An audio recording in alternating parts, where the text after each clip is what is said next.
Hello everybody and welcome. In this video I'm going to show you how to install and set up the application for your earbuds Sony on your iPhone.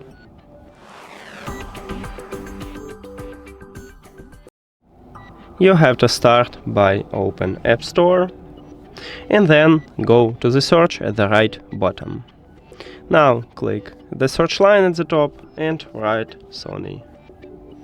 Now search. And you need to install this application, what called Sony SoundConnect.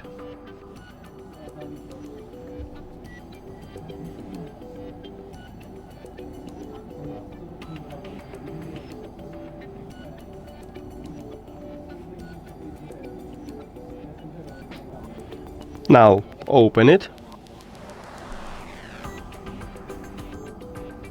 Right here, select your region, click on it, select something good for you, and then also click I read.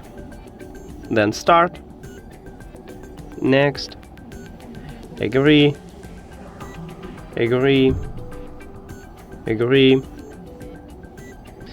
Now, if you need notification, click allow. If you don't need, click do not allow. I'm going to ask app not to track, but you can allow it, it's up to you. Right here you need to click allow. And we did it. Thank you for watching this video. If you found it helpful, please consider subscribing to the channel and leave a like on the video. See you later.